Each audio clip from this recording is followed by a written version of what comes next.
Hello student, welcome to Pramod study knowledge. Student, इस video में हम सब क्लास 12 के जितने भी विद्यार्थी 2026 में नागरिक शास्त्र का पेपर देने वाले हैं उनके लिए यह वीडियो बहुत ही इंपॉर्टेंट होने वाला है। स्टूडेंट जिनका भी लक्ष्य है 95% लाना, स्टूडेंट इस वीडियो में उनके लिए हम एक ऐसे मॉडल पेपर, एक ऐसे वायरल पेपर का डिस्कशन करने वाले हैं जो आप सभी के बोर्ड एग्जाम में प्यारे बच्चों 100% आएगा। इस पेपर को प्यारे बच्चों पूरा सोल्यूशन के साथ मैं इस वीडियो में बताऊंगा, तो वीडियो को शुरू से अंत तक जरूर देखिएगा। ठीक है, तो स्टूडेंट यहाँ पर देखिए, जो आपका पूर्णांक होने वाला है स्टूडेंट वो 100 नंबर का होने वाला है। ठीक है, यहाँ पर स्टूडेंट आपको जो समय दिया गया है पेपर में वो 3 घंटे 15 मिनट दिया जाएगा। ठीक है, यहाँ पर आप सभी को नाम और अनुक्रमांक दर्ज करना होगा। ठीक है, आइए हम थोड़ा सा यहाँ पर निर्देश पढ़ लेते हैं। निर्देश क्या है स्टूडेंट कि प्रारंभ के 15 मिनट विद्यार्थियों को प्रश्न पत्र पढ़ने के लिए निर्धारित है। सभी प्रश्न करना अनिवार्य है, यानी आप सभी को सभी प्रश्न करना है। ठीक है, कह रहा है कि प्रश्न संख्या 1 से 10 तक बहुविकल्पी प्रश्न है। आगे कह रहा है यहाँ पर कि प्रश्न संख्या 11 से 20 तक अति लघुत्तरी प्रश्न हैं जिनका उत्तर प्रत्येक लगभग 10 शब्दों में देना है। यानी 11 से 20 तक जो है आपका अति लघुत्तरी प्रश्न है। ठीक है, जिनका आप सभी को उत्तर 10 शब्दों में यानी 2 से 3 लाइन में आंसर आपको देना है। ठीक है, यहाँ पर 5वां निर्देश क्या कर रहा है कि प्रश्न संख्या 21 से 26 तक लघुत्तरी फर्स्ट है जिनका प्रत्येक उत्तर लगभग 50 शब्दों में देना है। प्रश्न संख्या 27 से 30 तक लघुत्तरी सेकेंड है जिनका उत्तर लगभग 100 से 125 शब्दों में देना है। ठीक है, यहाँ से अगला निर्देश क्या कर रहा है कि प्रश्न संख्या 31 से 32 तक दीर्घ उत्तरी प्रश्न है जिनका प्रत्येक उत्तर स्टूडेंट लगभग आप सभी को 250 शब्दों में देना है। 250 शब्दों में मतलब स्टूडेंट आप सभी को 1.5 पेज में लिखना है। ठीक है, यहाँ पर कहा है कि सभी प्रश्नों के निर्धारित अंक उनके सामने दिए गए हैं। ठीक है, तो निर्देश बहुत ही इंपॉर्टेंट है। जिस तरीके से पेपर कह रहा है उसी तरीके से आप सभी को आंसर को फिलअप करना होगा। ठीक है, आइए हम यहाँ पर बहुविकल्पी प्रश्नों को हल करते हैं। ठीक है, तो यहाँ पर आप सभी का पहला बहुविकल्पी प्रश्न क्या कर रहा है कि सोवियत संघ का विघटन क्यों हुआ। ऑप्शन है क कि सोवियत संघ पर आर्थिक दबाव था, ख है कि मावियत संघ में प्रशासनिक और राजनीतिक रूप से गतिरोध था, या फिर क और ख दोनों, या फिर उपयुक्त में से कोई नहीं। तो स्टूडेंट आप सभी को बता दूं कि सोवियत विघटन का जो कारण था कि दोनों था इसमें से, कि सोवियत संघ पर स्टूडेंट आर्थिक दबाव भी था और मावियत संघ में प्रशासनिक और राजनीतिक रूप से गतिरोध था। तो इस प्रकार से इसका जो राइट आंसर है स्टूडेंट ऑप्शन नंबर ग है, यानी क और ख दोनों क्या है, सही है। ठीक है, यहाँ पर आपसे क्वेश्चन दूसरा कह रहा है कि दक्षिण पूर्व एशियाई राष्ट्रों के संगठन की स्थापना कब हुई।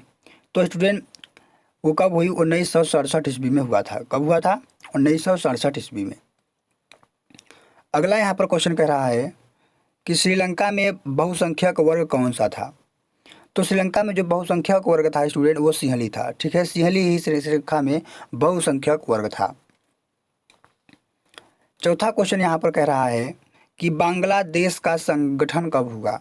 तो बांग्लादेश का संगठन स्टूडेंट 1971 ईस्वी में हुआ था।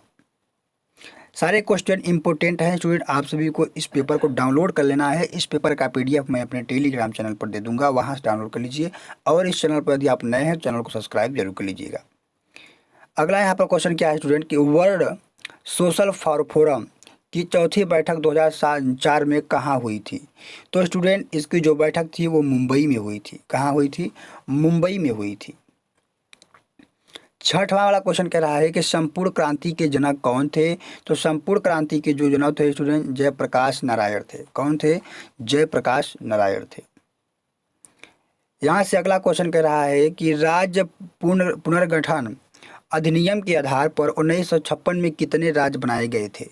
तो स्टूडेंट राज्य पुनर्गठन के अधिनियम के अनुसार 1956 ईस्वी में 14 राज्यों को बनाया गया था। कितने, 14 राज्यों को बनाया गया था। तो सातवां का कौन है, ख आंसर, ख ऑप्शन क्या है स्टूडेंट, राइट है।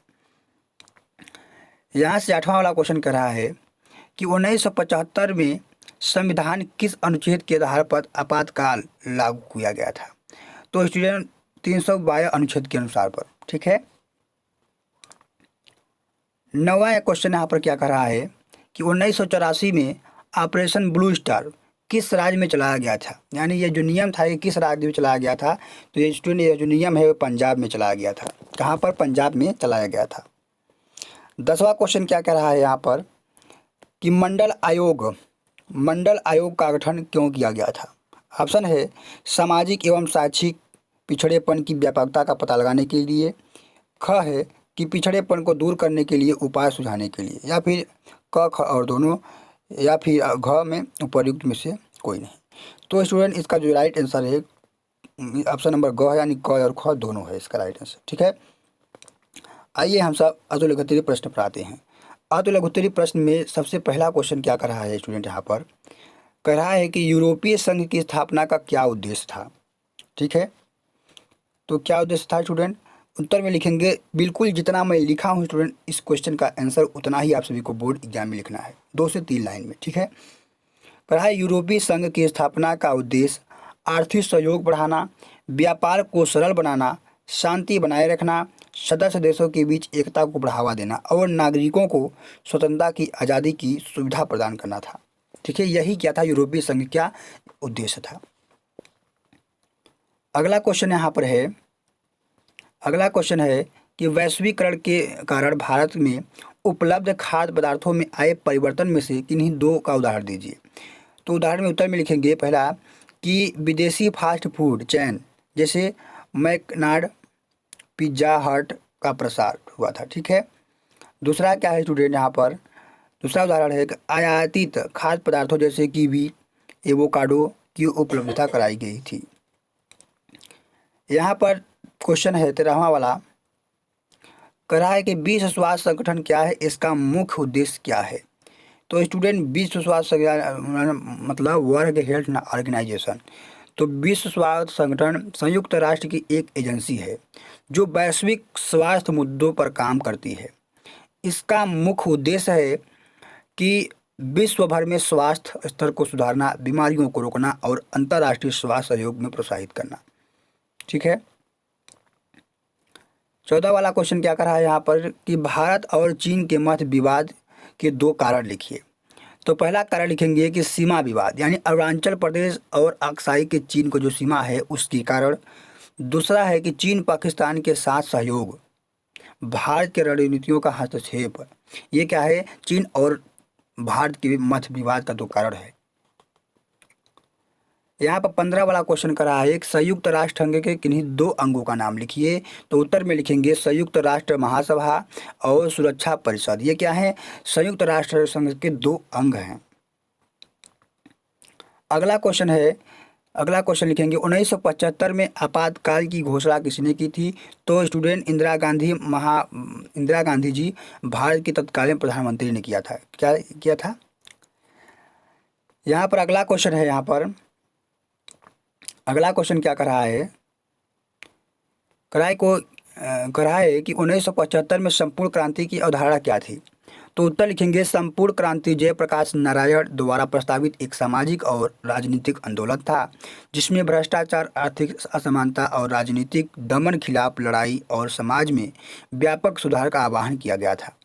ठीक है, अगला क्वेश्चन है यहाँ पर, कहा है कि 1953 में भारत राज्य पुनर्गठन आयोग नियुक्त करने के किन्हीं 2 कारणों का उल्लेख कीजिए। तो पहला लिखेंगे भाषाई आधार पर राज्यों के पुनर्गठन की मांग, प्रशासनिक दक्षता और राष्ट्रीय एकता सुनिश्चित करना। ये दो क्या थे, कारण थे। अगला यहाँ पर क्वेश्चन है कि गोवा को स्वतंत्रता कब मिली। तो गोवा को स्वतंत्रता स्टूडेंट 19 दिसंबर 1971 को भारत सेना के ऑपरेशन विजय के बाद स्वतंत्रता मिली थी।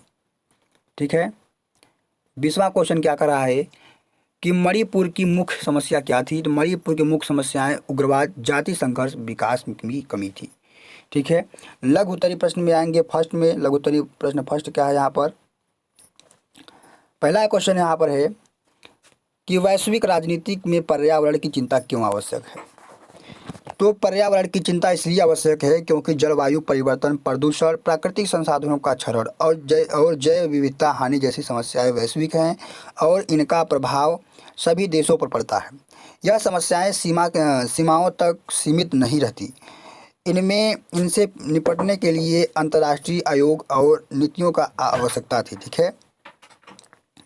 22वां क्वेश्चन है यहाँ पर कि साझी परंतु अलग अलग जिम्मेदारियों का सिद्धांत किस क्षेत्र से संबंधित है, इसका व्याख्या कीजिए।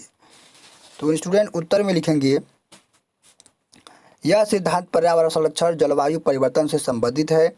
व्याख्या में लिखेंगे कि यह सिद्धांत बताता है कि सभी देशों को पर्यावरण संरक्षण के लिए सहयोग करना चाहिए, लेकिन उनकी जिम्मेदारियों उनकी आर्थिक स्थिति, विकास स्तर, ऐतिहासिक उत्सर्जन के आधार पर तय की जाएगी। विकसित देशों की जिम्मेदारी अधिक है क्योंकि उन्होंने औद्योगिक के कारण पर्यावरण को नुकसान पहुंचाया है। ठीक है। 23 वाला क्वेश्चन है कि वैश्वीकरण की अवधारणा क्या है, उदाहरण सहित लिखिए। तो वैश्वीकरण का अर्थ है स्टूडेंट कि विभिन्न देशों के बीच व्यापार, संस्कृति, प्रौद्योगिकी और विचारों का आदान प्रदान यह दुनिया की एक ग्लोबल विलेज में बदल देता है। उदाहरण में लिखेंगे यहाँ पर कि विदेशी वस्त्र व बांड, नाइकी जरा भारत में आना, भारत कंपनियों जैसे टाटा, इंफोसिस का विश्व स्तर पर विस्तार। ठीक है। ये क्या है, 2 उदाहरण हैं। अगला क्वेश्चन यहाँ पर है कि वर्तमान समय में संगठन की राजनीतिक एक आवश्यक है, क्यों, इसे स्पष्ट कीजिए। उत्तर में लिखेंगे गठबंधन की राजनीति क्योंकि पहला कारण है कि विविधता, जैसे कि भारत जैसे बहुजातीय बहुभाषी देश में विभिन्न समूहों और हितों के प्रतिनिधित्व देने के लिए। ठीक है। 8वां है संसदीय बहुमत, अलग अलग दलों के सहयोग से स्थिर भारत सरकार बनने में मदद मिलती है। ठीक है। तीसरा कारण क्या है इसमें कि सहमति की राजनीतिक, विभिन्न विचारधाराओं के दल मिलकर सामूहिक निर्णय लेते हैं जिससे लोकतंत्र मजबूत होता है। 25 वाला क्वेश्चन है कि आपातकाल की घोषणा के बाद शासन व्यवस्था क्या परिवर्तन आए। तो स्टूडेंट ठीक है, इसका आंसर आप ही लिखना है। तो स्टूडेंट इस प्रकार से सारे क्वेश्चन इंपॉर्टेंट है, आप सभी को उत्तर के साथ इस पेपर में इसका आंसर दिया गया है। आप सब इस क्वेश्चन को जरूर हल कर लीजिएगा, इस पेपर को जरूर हल करते जाइएगा। स्टूडेंट इस पेपर का PDF मैं अपने टेलीग्राम चैनल पर दे दूंगा, वहां से जाकर आंसर सहित ये पूरा पेपर है और वहां से जाकर इस पेपर को डाउनलोड कर लीजिए और स्टूडेंट इसे जरूर अपने बोर्ड एग्जाम में आप सब हल करके जाइएगा। ठीक है। तो प्यारे बच्चों, ऐसे ही सभी विषयों का पेपर पाने के लिए हमारे इस चैनल को सब्सक्राइब जरूर करके रखिएगा। धन्यवाद। मिलता हूँ अगली वीडियो में एक नए टॉपिक के साथ।